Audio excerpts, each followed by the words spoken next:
Yes, come in. Our featured presentation is about to start.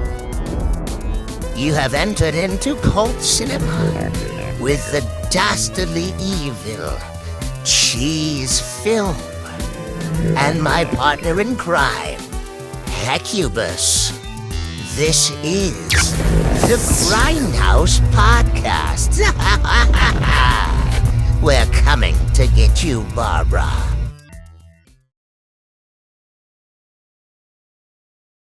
Welcome back to the Grindhouse Podcast. I am your host, Cheese Film. And I am Hecubus. And this is one of cinema's greatest movies of all time. According to the American Film Institute, it is the greatest film of all time. American film of all time. American film of all time. You know, I would go as far as to say it, just in general. What's it called? Well, I'll get there. See, I don't think I've ever seen a foreign film that compares quite to this. I definitely have not. And so I think the title of greatest film of all time would go to the one and only Citizen Kane. Citizen Kane is 1941 drama starring and directed by Orson Welles. Orson Welles, his first movie. And It also stars Joseph Cotton. Yeah, this is, all right, listen. Orson Welles was a big deal on Broadway, in New York, Broadway. And then he did the War of the Worlds radio show thing that freaked everybody out. So Hollywood, RKO Pictures, gave him carte blanche. They said, come here, make a movie, do whatever you want. So he brought a lot of his Mercury Theater people out to Hollywood, didn't know what he was going to do, ended up writing this Citizen Kane, which Charles Foster Kane is loosely based on William Randolph Hearst, a newspaper magnate of the early 20th century. And he didn't know how to make a movie. He's 25 years old. He's 25 years old. Yeah, so when you hear about he's a wonderkind and a genius and all this stuff, when he was doing stuff on Broadway, he was 21. And then a lot of Shakespeare stuff. When he got to do this Hollywood stuff, he was only 25 when he made Citizen Kane. Yeah. So he wrote it with Joseph Mankiewicz? Yes. I can't see it there. Mankiewicz. It is Mankiewicz. And there's a whole movie worth of making this movie as the movie itself. Mm-hmm. He didn't know what, and like I said, he didn't know what he was going to do, and he just did whatever he thought he could do. Yeah, and that's where this comes from. And it really goes to show just how powerful of a film this is. It does. It's almost 100 years old. Almost 100 years later, it's still talked about. It's still studied. Yep. It's still as popular revered as it was in the 50s. You know what? I'm glad you said that now, because I'm like, when am I going to work this in? It did not do good when it first came out. It bombed when it first came out. So what does that make it? We're still talking about it today, but it was a bomb then. It's a cult classic. Which is funny that a movie of this caliber, this movie bombed. It got a bunch of Academy Awards, and when they were nominating the awards, and they said, well, for Best Picture, Citizen Kane, they booed. Nobody at the time liked or appreciated this movie. They really didn't. I find that to be hysterical. Yeah. Because it went on to be known as the greatest American movie of all time. The only thing really competing with it is like The Godfather.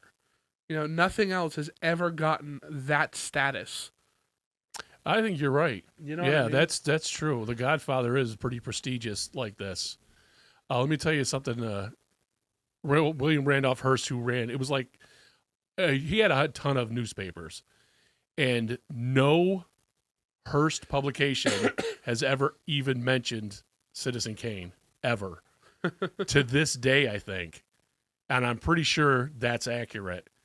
Do you think it's intentional? It's absolutely intentional, and it might have had something to do with the box office not being so good, because I don't think they even reviewed it back then in the newspapers, so it would have gotten a lot less publicity. We got newspapers and radio, and that's it for publicity and newsreels. But you got to go to the movies to see newsreels, and you're going to see a poster for Citizen Kane if you go to the movies. So it's not, that doesn't really count. Right. But yeah, to this day, no Hearst publication will mention Citizen Kane. And there's some more things about that I'll get into later. Well, one specifically. I thought this movie sucked. Get out of here. Whoa, bad take. You know, I think a lot of it gets hate nowadays from young people like us. Yeah. Young. Him. Because look, we're going out of order. I wanted to see it because of all the hype about it. Yeah. Now, why is this the best movie ever? Blah blah blah. And I wasn't cynical walking into it, but I think a lot of people are like, "Oh, really? Well, is this going to be better than Avengers Endgame?" You know what I mean? Like, right. Because a lot of people who are watching this aren't taking into a fact of like A, what makes it the greatest movie, and B, how it has changed the landscape for real. Like Yeah. I know I say this a lot, like well, this is the first time when they did that, and this. Well, this is the first time they did a whole bunch of stuff. And it's definitely the first time they did all of it together. All of it together. Like because you've got I call it shot composition, but when you've got an image in the forefront that's in perfect. Yeah, it's more cinematography, but you're right. I agree with shot composition. Yeah, well, you've got this in perfect. What's the word? Focus. Focus. But then you've got stuff in the background that's also in perfect focus. Right, deep focus. Which isn't easy to do on a single lens. Period. A lot of times when you see it, it's rotoscope. So you got one shot in focus, right, and that's blurred, and then you shoot it again reversed, right, and then you cut this one out and you put it over that one, right, and that's how you get that. They don't have that technology here. Well, they did literally, but then they don't all the time. Like in the party when he's what was he going to war with Spain? Yeah, right. And they're having that giant party for him. Yeah, right. Yeah, and they're sitting down laughing, watching the dancers and all that. They're all in focus. He's all in focus, and it's shot to where it looks like they cut him out and put him in front. Right. But then they pull him into the dancing too. That stuff isn't easy to do. That stuff isn't really seen. If everything's in focus, it's usually a wide shot, not this close. Right. It's insane. Yeah, how like things like that are.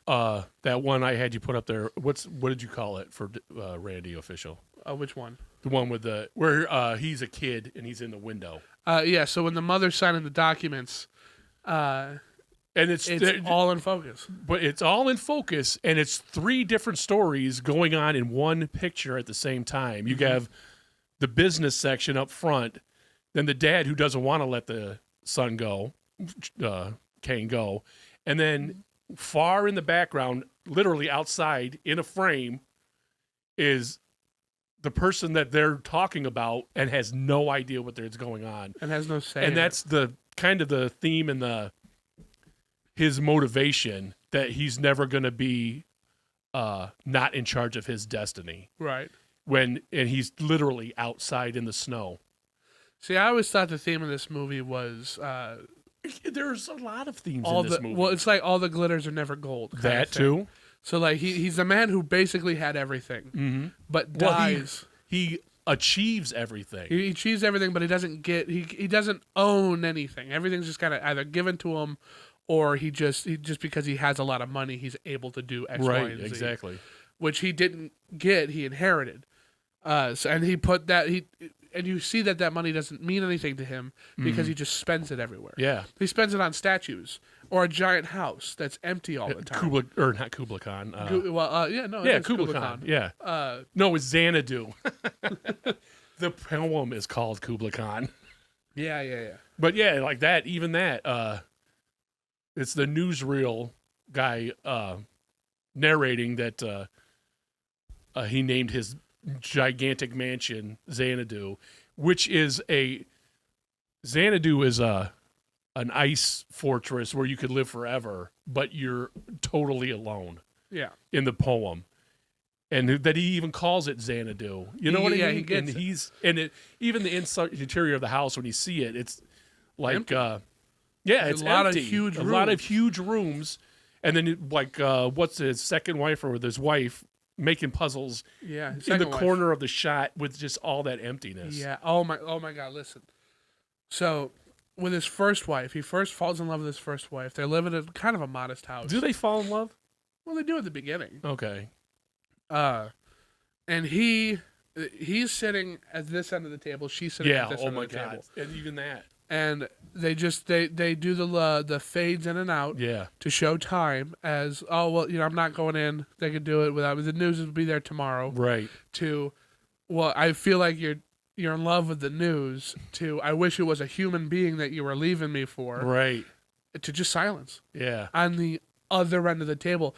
The distance grows, and you see it grow artistically, too. Right. It's done superbly.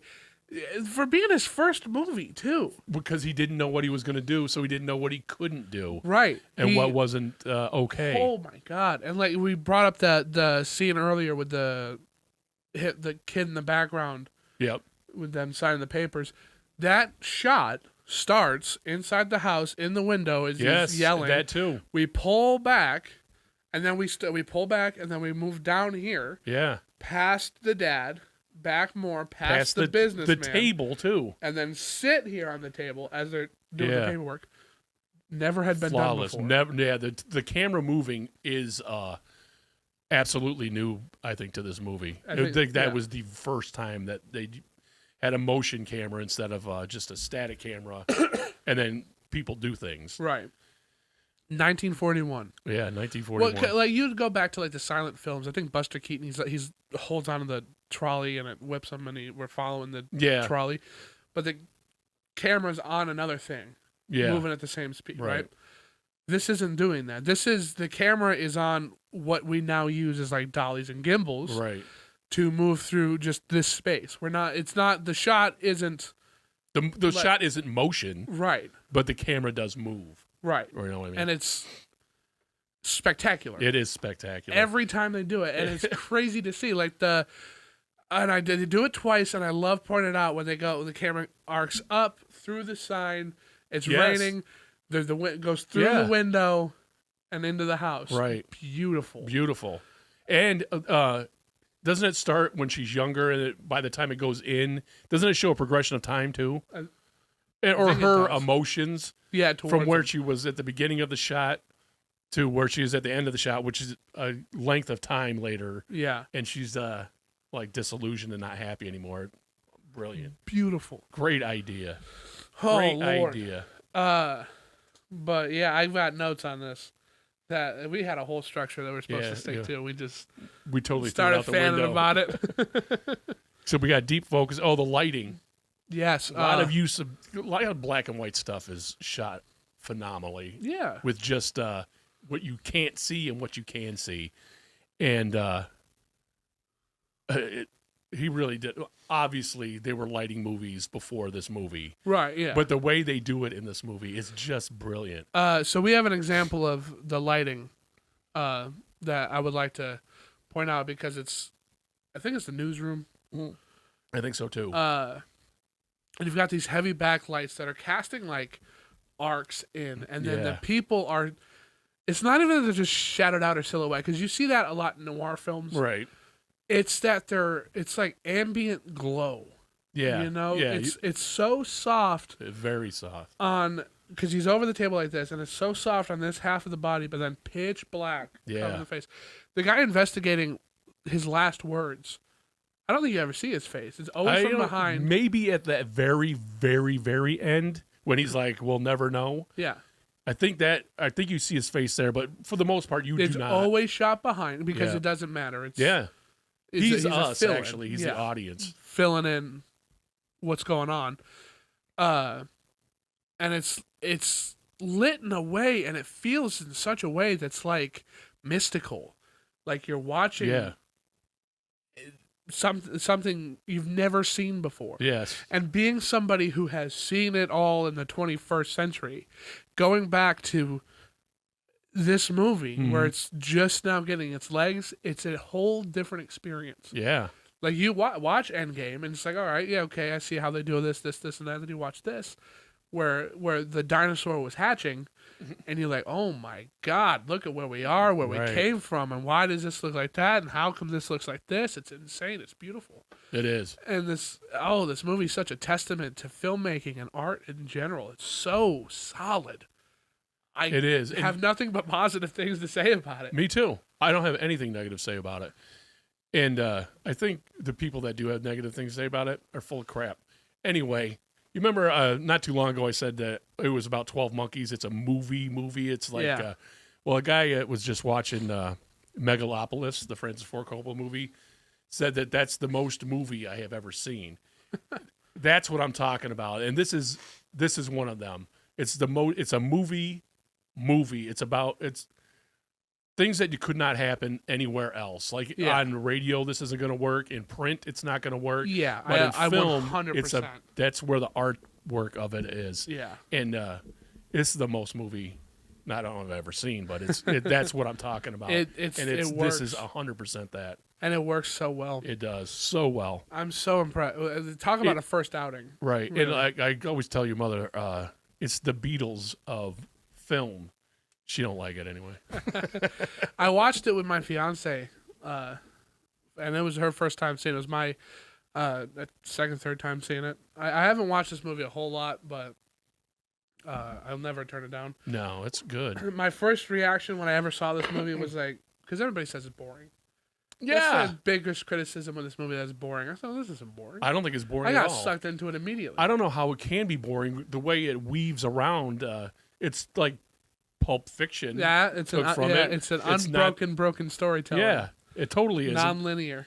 And it's not confusing No. either. And you know what I really like about it too is that it's like 3 segments of people telling the life of Kane. Like through interviews Yeah. with people that he knew. And you have the first one where it's because you knew him as a boy and up to Right. the day he died.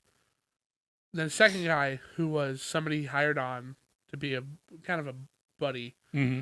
up until he got fired or whatever, or up until Kane died, and then his business partner in there too, and each one will break up. So like youth, young guy, older guy, old guy, but then he only knows this part of the story, so he only tells this part of the story. Exactly. You go this other guy, he fills in this part of the story, which is it's like building a forensic scene.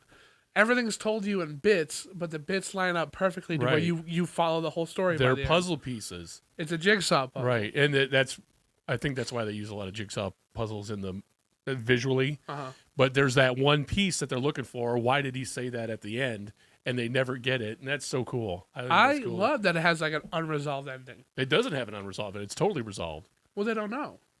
They don't know, but we do. Well, we know but that's what I mean by a resolution. Well, yeah, but what I'm talking about is like they don't. All right, well, we don't know. It's still a mystery.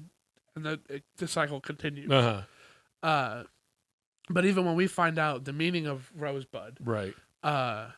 it's still we can discuss it. Yeah. Oh, We can right. You don't know just- why the audience, meaning, we don't know why he said Right. that. And everybody can have their own idea about it. What a great genius way to do that. Well, should we tell them what Rosebud is? Well, let me tell you what it really is. Oh, I'm William pulling up Randolph. Rosebud. What? I'm pulling up Rosebud. well, hang on. Well- if he's gonna give you the, I've got a picture of it. Yeah. Do you want to spoil it? Because a lot of people still haven't seen this movie because they take it for granted. I haven't seen it. Well, so there's a story I'm I want to tell. up and down. It's a All right, movie screw from it. You want to tell a 1941. story, then we'll go ahead and spoil it. But what Rosebud really is, and this is another reason why William Randolph Hearst hated him so much, somehow Orson Welles found out that that's what Hearst called his mistress's private parts. Oh my So now God. the first and last thing you see in that movie is a real F you to him. Wow, Yeah. that is insane. It is insane. And I highly recommend you see RKO 231, I think it's called. Just look up RKO, and then that movie come up. Liev Schreiber plays Orson Welles. and it's about the making of Citizen Kane, and even like Mank. I haven't seen Mank yet I've heard a lot of good things about Mank. because it's David Fincher made it, Yeah. so I want to see it.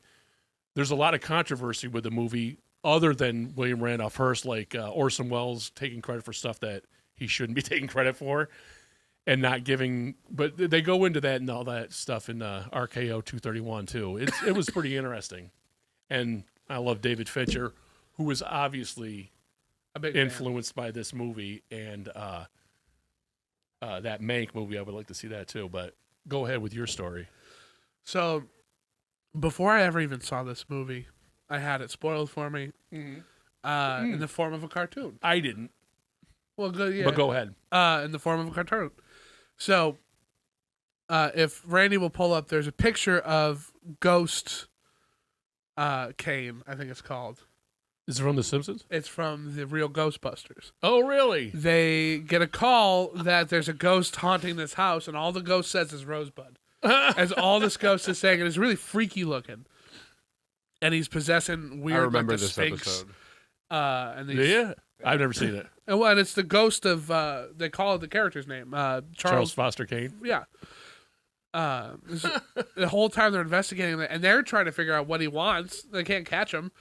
And at the very end, he gets the ghost of Rosebud. Ah, really? And he sleds off with it, or flies off with it. And that's the end of it. They don't really bust him. He just goes away. Right. And I was like, oh, okay, that's cool. And then putting things together, I was like, oh my God, this is the unofficial sequel to Citizen Kane. Yeah, really. It's so cool. It's a Saturday morning cartoon. So Rosebud is his childhood sled. Right. It was the last well- thing he loved. Yeah. And for real, that's what I say. And you see him playing with it at the very beginning of the movie. That's the first word they say. He dies at the start beginning of the movie, and he says Rosebud in an extreme close-up of his mouth, which is another thing that was brand new. Right. And then they don't mention it, none of it, for the rest of the movie. They don't even when he's And a then kid. at the very end, even when he's a kid, but until the very They're throwing end, it they in the burn fire. it. Yeah. So you said it's the last thing he ever loved. I always thought it was the last time he would ever be innocent. Or happy. Yeah, like that's Yeah. when his life was great. He had his mother and his father. Mhm. His life was simple. This was it, and he'll never get that again. And yeah. And he never it gets did. burned. Yeah. And then it's gone. It's gone just It's like gone that. forever. It's kind of tragic, and it's really not that important to the movie. yeah. It's just another cool thing I think about it. But I just think maybe it is a little bit more important if you think about it in those terms, like that his innocence is gone, and Yeah. then the rest of the world that he wants to be on top of burns it and just gets rid of it all. So I got some highlights written down here. I said, what we've been talking about, the lighting of this movie is amazing. If you're gonna watch this movie for anything, I'd say the cinematography and the lighting. You can watch this movie on mute, and it's a whole story on its own. Sure. You probably pretty much get it too. And it's just it's amazing. There's uses a lot of long takes too, a lot of long takes, which a lot of is unbroken kind of an takes. Orson Welles thing. Did you ever see Touch of Evil? No, I want to. Though, You're gonna, so bad. you have to. There's no reason. Cheese Film is a big film noir guy, He is. and that is like the mother of film noir. Yeah. It's got Charlton Heston, and he's supposed to be a Mexican guy because it takes place at the border. And he's got brown makeup on. It's a black and white movie, but you could tell he's supposed to be darker. Oh. It's terrible. But at the very beginning, there's like might be 2 minutes. It's more than a minute long take. It's very Hitchcockian. Is this with the bomb? Yeah. Yeah, I've seen that. Okay, I've so you know seen what I'm that talking scene, about. yeah. But I mean, that's a longer take than Well, it's a whole anything in I here. think it's like 10 minutes long. It ain't 10 minutes, but it might be 4. Or maybe it's It's 4. Yeah, it's not minutes 10 minutes long, long. and It's it- minutes long. Most takes are Seconds. seconds. At least 5 to 7 seconds is Yeah. your takes, and And to that have it is- to be and it's really good too, and it really Oh, yeah. heightens the tension too, because you're like in real time. When's it gonna blow up? Yeah. Yeah, that's a And good then movie. you Touch of Evil. Follow the whole thing, goes in the trunk, and then The part at the end with the crane shot where it comes up over Yeah. everything. Yeah. Love that. He loved cranes because there's a whole bunch of crane shots in this. Yeah, there are. Uh, Plus, okay. There's another thing we can talk about. There's overhead shots, like to purposely make him look smaller. yeah. And then the undershots that I'm sure everybody knows, they started you never saw the ceilings in films before this movie, and where they had to dig a hole literally To through put the this set camera to down. put the camera down low enough to get that angle to make him look larger than life.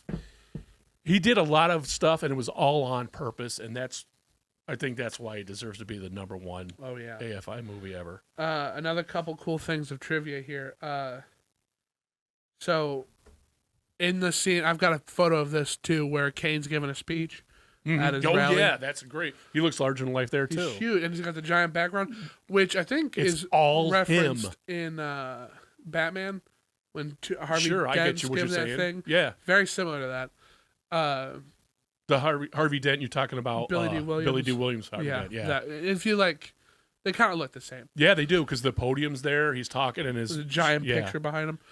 Really, So I wouldn't think Tim Burton would think this would.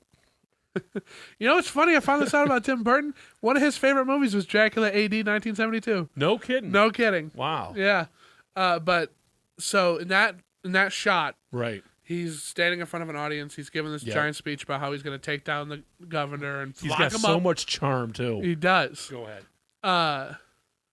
Those people weren't real. That was a stock photo with holes popped in it, with a light moving back and forth to make it look like motion. Really? Yeah, I didn't know that. Wow, I didn't know that looking at it, either. I didn't know it. Yeah. I was impressed. I guy looked was a up fun facts genius. about this movie, and that was one of them. I was Wow. like, "What?" Wow. Yeah. He only made 13 movies. He only made 13 theatrical movies because he did do other stuff to because he's an indie filmmaker because he didn't How want to nuts have is to. Huh? How nuts is that? Yeah, really. Back then, but like I've seen a few of them and they're really good. Yeah. They're really good, and I want to see F for Fake, which I've been doing. I told you I used to go to the rent a video. Uh-huh.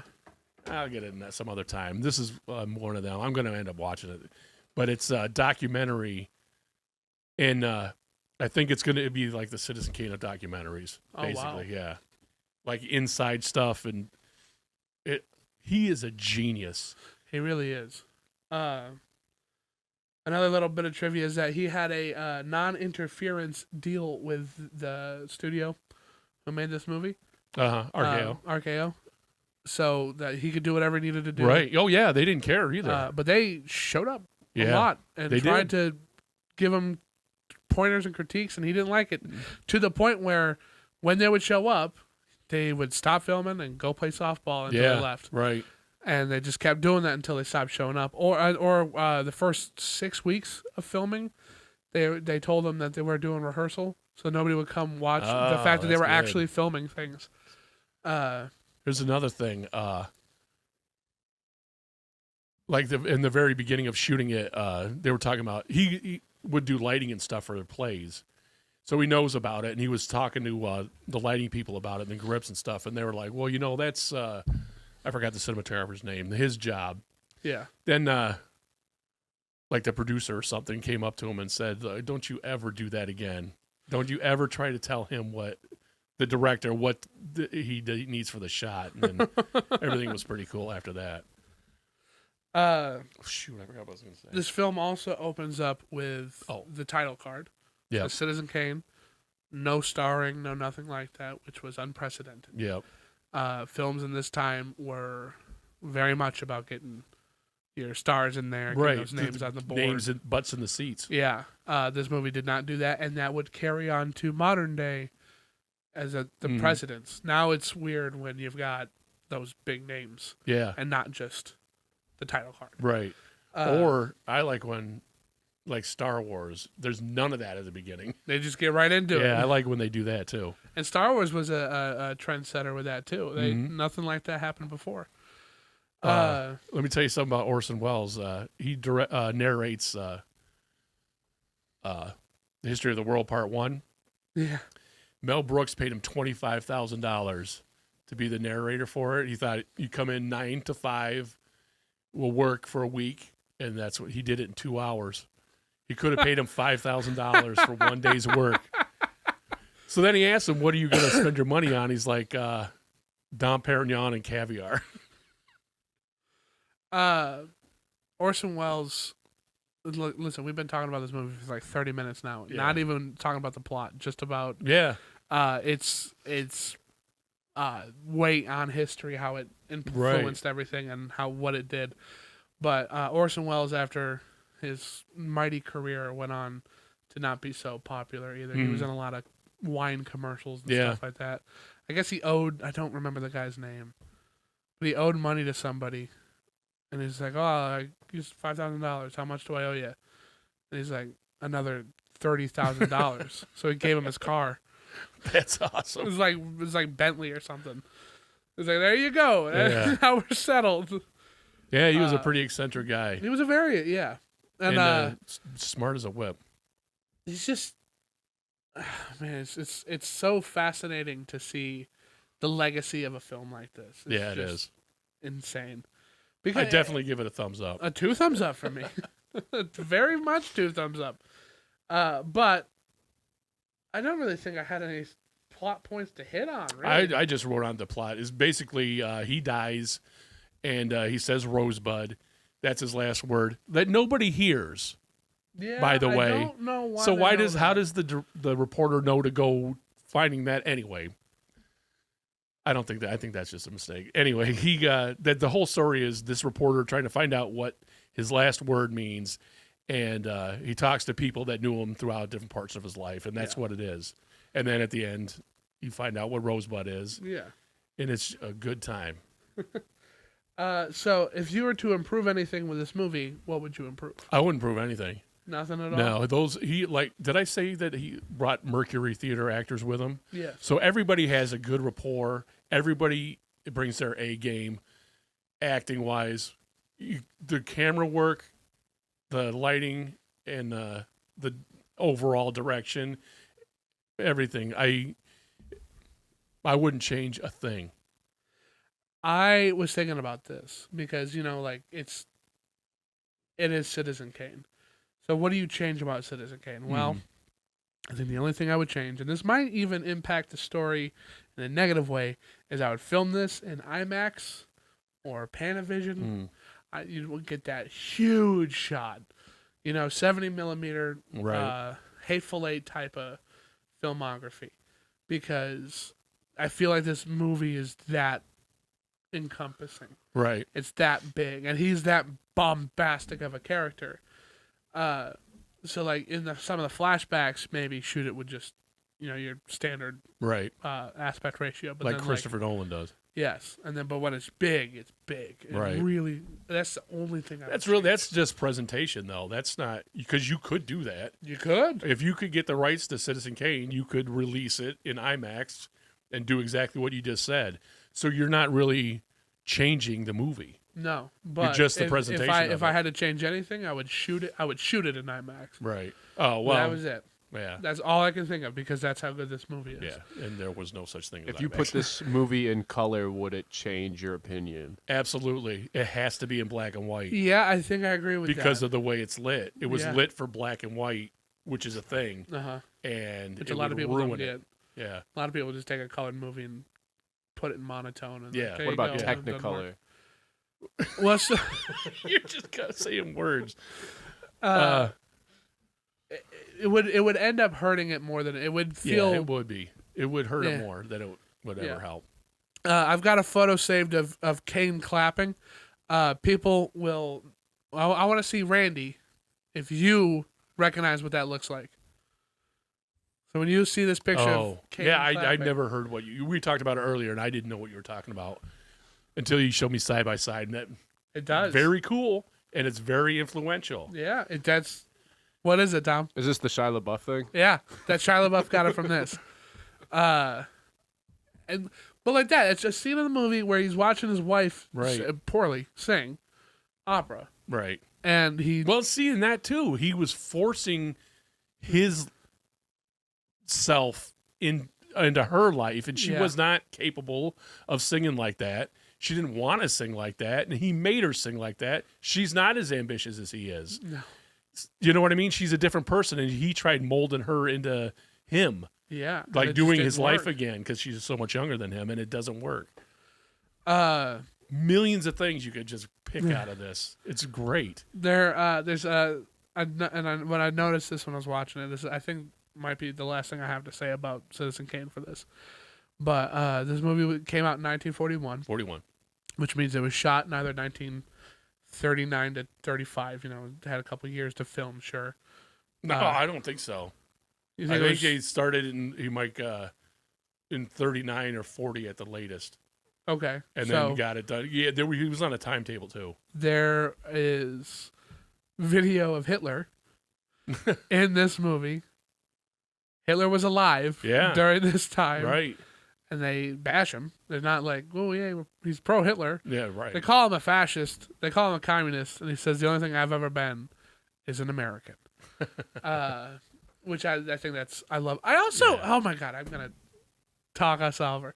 I love how this movie starts with like if you went to see the news in the movie theater. Yeah, a newsreel Like that's like how that. it starts. Yeah. And- or a silent film where you've got like a montage of stuff happening and then it cuts to what they're saying because I don't have the audio Right. video aspect. And then it cuts back to more footage and stuff like that, or just narration over stuff. It's authentic. It's authentic to the times, and that's Yeah. so cool that it's real. It just feels real. Feels like a fantasy movie. Right, and everything is fantastical to bring reality Yeah. to life. I also think it's kind of funny, maybe getting a little political here. He's very much kind of like Donald Trump is. He's a Kinda, yeah. bombastic, Yeah, charming guy who gets a lot of people to follow him, even though he might not he's only serving be a himself. good guy. Yeah, he's a Yeah. self-serving icon. Yeah. Not to get too political. And I'm sure Donald Trump did not model his entire life over Charles Foster Kane. I doubt it. It's just weird that almost 100 years later, that life is imitating art. Yeah, or like when he's giving his rally, he's like, "I'm going to lock him up. He's going to do jail time." That's what he campaigned against Hillary for. We're going to lock her Right. up. That's all. That's Yeah. It mirrored it. The It's more kinda things cool. change, the more they stay the same. Yeah. That's my last take on Citizen Kane. The more things change, the more they stay the same. Man, it's such. I will never not recommend this movie. to No, people. it's great. It is my. Go out there and watch it. It is. I don't know. It's not my favorite movie of all time. Is The Empire Strikes Back, but this is the best movie of ever made. Yeah, like there's a difference between a personal, Yeah, it's personal. like, and just what you've got to give it. Because like people, you don't personally like the Beatles, right. I do, but You can't have deny to- their influence, and importance. yeah, and that's this movie. Yeah, it is. This It is. it's a must watch. It's a 10 out of 10. Either if you love film or if you love art, check it out because it's that good. It is that good. This is a movie everybody should watch at least once. Yeah. But that's all I've got to say about it. Any closing thoughts or anything like The more that? things change, the more they stay the same. I've been called many things, but the thing I am is American. I think that's a great That's line. a great line. What about you, Randy? You gonna check it out? I did check it out. Which one did you like? Did I you watched watch the it or not? Ghostbusters. No. I would check this out. As someone who has not genuinely seen it, I would check it out. It's interesting. I'm normally put off by the black and white, but the story wise, it does sound cool. It'll hold It's your good. attention. Yeah, I'm not it's really the- good at holding attention. strongest at non-linear storytelling, but because I didn't get Pulp Fiction, but I only watched it once. It's I not wasn't paying like attention. that. It's not as non-linear as that is. Okay. Each segment has a beginning, middle, and end. Right. Uh, Right. But each segment also fits into the last one really well. No, the way you were saying it, I understand what you were going for. But then you referenced Pulp Fiction, and I thought of that. No, I didn't really get that movie. I understand it, but I didn't Well, at the time, I wasn't paying attention. So Well, Pay attention, because Pulp Fiction is up there too. Pulp Fiction is the second best movie ever made. But yeah, I have been Cheese Film. And Hecubus. And this has been the Grindhouse Podcast.